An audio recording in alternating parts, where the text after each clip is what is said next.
Hello everyone. Beta, today I am here with very interesting topic that is passive voice. आपने अब तक जो पढ़ा वो क्या था कि आपको एक्टिव टू पैसिव बनाना था, राइट? लेकिन कब तक?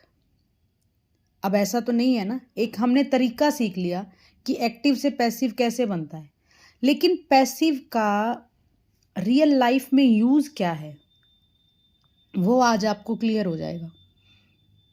बेटा, राइटिंग में या स्पीकिंग में हम बहुत ज़्यादा पैसिव सेंटेंसेस यूज़ करते हैं, हमें पता ही नहीं होता। देखिए कैसे। देखिए, एक तो ये मैंने सेंटेंस लिखा, पुलिस ने चोर को पकड़ा है। अब ये टेंस कौन सा है? प्रेजेंट परफेक्ट टेंस है, जहां पर काम पूरा हो गया है, राइट? तो ये कैसे बनेगा? Police have caught the thief. आपको पता है प्रेजेंट परफेक्ट में हम has have plus third form लगाते हैं, ठीक है। सेकंड सेंटेंस है चोर पकड़ा गया है, तो ये भी काम हो गया है। टेंस कौन सा हुआ? प्रेजेंट परफेक्ट टेंस, तो यहां भी हम has have plus third form लगा देते हैं। क्या बनेगा? द थीफ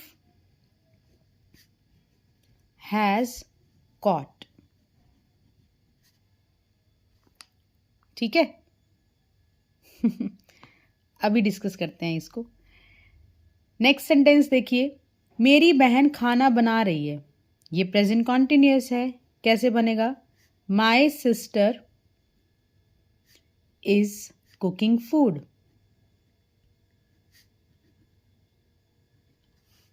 ठीक है।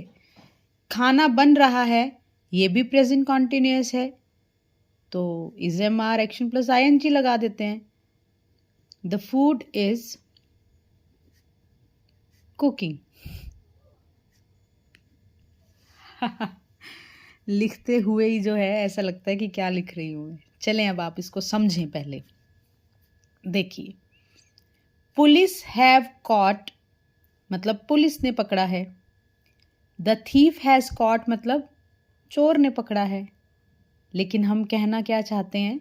चोर पकड़ा गया है। तो इसका मतलब भाई यहाँ पर गड़बड़ है ना? ध्यान से समझिएगा। देखें, माई सिस्टर इज कुकिंग मतलब मेरी बहन बना रही है। द फूड इज कुकिंग मतलब खाना बना रहा है। और हम कहना क्या चाहते हैं? खाना बनाया जा रहा है। ये इज कुकिंग, यहाँ पे गड़बड़ है। अब आप इनका कंपैरिजन करें। आप देखिए, पुलिस ने चोर को पकड़ा है, इसमें जो सब्जेक्ट है वो खुद कुछ कर रहा है। जो हमारा यहाँ पर जो सब्जेक्ट है वो एक्टिव है, क्योंकि वो डूअर है, वो काम करने वाला है। इसमें जो सब्जेक्ट है बेटा वो खुद कुछ नहीं कर रहा, इसको कुछ किया जा रहा है, सब्जेक्ट को कुछ किया जा रहा है। यहाँ पर जो हमारा सब्जेक्ट है वो क्या है? पैसिव है, आलसी है, ये कुछ नहीं कर रहा, है ना। यहाँ पे भी आप देखेंगे मेरी बहन मतलब जो मेरा सब्जेक्ट है माई सिस्टर, वो एक्टिव है क्योंकि वो काम कर रही है। ठीक है। अब यहाँ जो खाना है वो खुद कुछ नहीं कर रहा, वो यहाँ पर क्या है? पैसिव है। तो बेटा, जो सब्जेक्ट, जिस सेंटेंस में सब्जेक्ट एक्टिव होता है या खुद कुछ करता है, वो कौन सा सेंटेंस होता है? Active sentence, active voice. ठीक है। और जो जिस सेंटेंस के अंदर सब्जेक्ट खुद कुछ नहीं करता या सब्जेक्ट को कुछ किया जाता है, तो वो क्या होता है बेटा? Passive voice. तो यहाँ पर आप एक और चीज़ भी ध्यान दें, यहाँ हम इम्पॉर्टेंस दे रहे हैं काम करने वाले को, कि पुलिस ने चोर को पकड़ा है। ठीक है, काम करने वाले को। लेकिन यहाँ चोर पकड़ा गया है, किसने पकड़ा है वो मैटर नहीं करता। यहाँ हम किसको इम्पॉर्टेंस देते हैं? एक्शन को।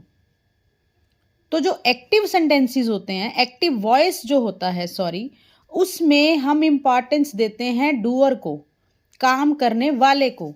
और पैसिव में हम इम्पॉर्टेंस किसको देते हैं? काम को।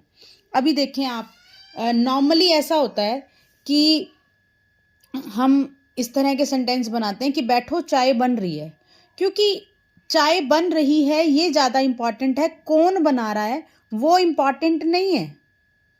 तो बेटा देखिए, अब तक हमने सीखा क्या था, वो हमने ये सीखा था, जैसे आई टीच यू, हमें क्या सिखाया जाता कि आप इसको सब्जेक्ट बनाएं, यू, इसको आप ऑब्जेक्ट बनाएं बाय लगाकर, मी, ठीक है।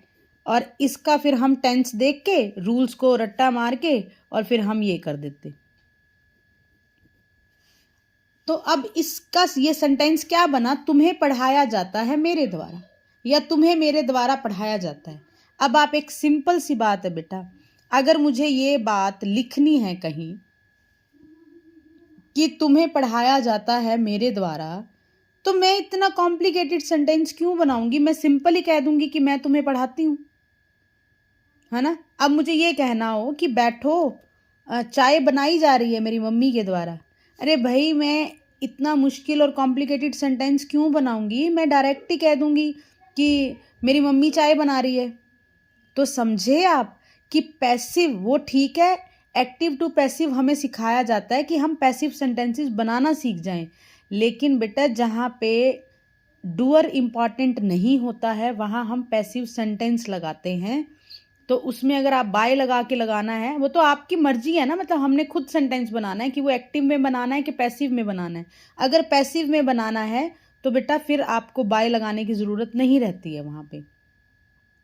और जितना भी हमारा राइटिंग होता है वो इनफॉर्मल हो जाता है अगर समटाइम्स एक्टिव सेंटेंस बनाने से। अब मैं एक ऐसे लिख रही हूँ और मैं वहाँ पर लिख रही हूँ कि I can see population is increasing day by day, इस तरह से सेंटेंस है।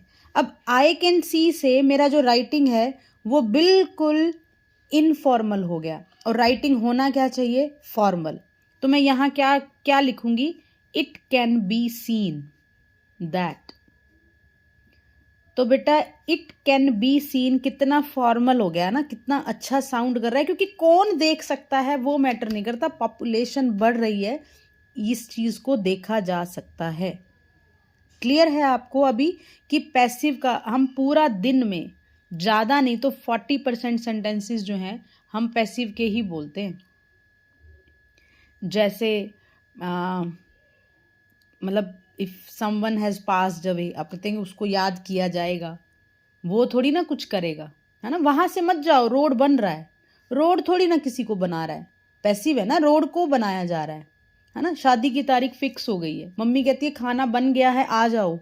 अब आप मुझे बताएं इन सभी सेंटेंसेस में कहीं पे डूअर नहीं था, है ना। तो ऐसे ही बेटा राइटिंग में आपके जब हम नोटिस लिखते हैं तो हम क्या क्या कैसे नोटिस शुरू होता है स्कूल में कि सभी स्टूडेंट्स को सूचित किया जाता है, all the students are informed. क्या कभी ऐसा होता है कि प्रिंसिपल सबको सूचित करती हैं, नो, है ना। तो फॉर्मल राइटिंग के लिए हमें पैसिव सेंटेंसेस को समझना बहुत ज़रूरी है। तो आप ट्यून रहें, नेक्स्ट वीडियोस में मैं आपको बताऊंगी कि passive sentence without active voice के पैसिव वॉइस हम कैसे बनाएंगे, ठीक है।